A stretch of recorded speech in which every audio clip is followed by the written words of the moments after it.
Congratulations on the new album. Thank you. Tell us about the music that's on this, then. What can people expect? Well, I wrote it all in the living room of this house I lived in for a while, all on this one piano.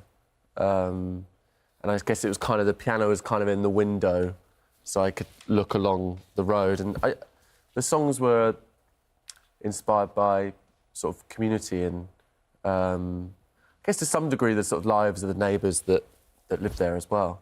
And it's your house. It was in East London, where there is still a very close sort of East London community. People, I imagine, it can be quite transient, but there'll be some people on the road that have been there all their lives, and generations of people. And I think that's what was so wonderful about it. It was such a sort of diverse community. There was people like myself who were sort of kind of more passing, and then there was the older East Enders that had lived there for sort of 70 years. Yeah, of course. Slightly sort of disgruntled us. Everybody features in it. I love the fact that how you get your inspiration. I've got this quote from you here, because you said, I find I write much better songs when I'm writing about things that happen to me.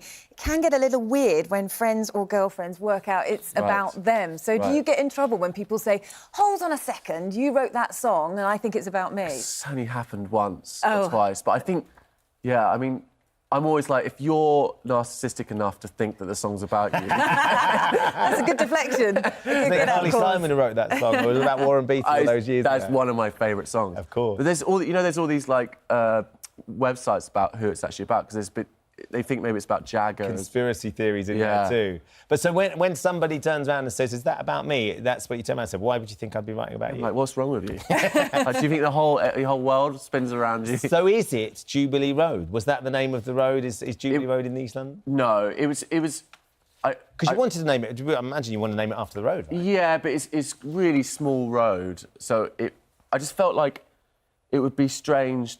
I didn't really want it to be about this actual location. I think for me it was about the fact that it could be anyone's road.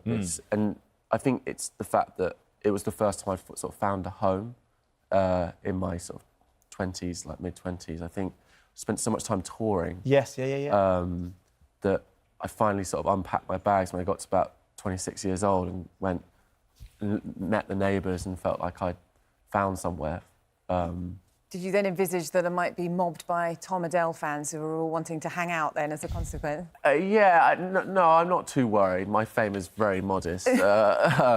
I don't know, when you count Elton John as a fan... I was listening to that wonderful story about you getting pulled over for jaywalking in New York, and the cops pull you over, and actually they're not worried about doing you for jaywalking, they're big Tom Odell fans. That was honestly one of my finest moments, I thought. I mean, New York City cops pulling you over, ready to bang you up for jaywalking, realising it's you. I know, it was great. It was quite terrifying. At the time, for a moment. And do you think about how different... I mean, we're both from Chichester, which is something we were just talking about, and I love the story that you were writing... you were writing the songs and couldn't find anybody locally to perform them, and that's how you ended up being the frontman. Yeah, I was a very reluctant singer. I wasn't the guy in front of the mirror with the hairbrush, like, as much as I look like I am now. You look great. With the hairbrush. No, I was reluctant, but I genuinely wanted to just be a songwriter behind the scenes. And for many years I was just in bands and I played piano, but I would just always get frustrated because, I don't know, it was just like, we'd always split up or... Wouldn't be quite right. Well, we are delighted, Tom, that you stepped up. Jubilee Road, best of luck with it.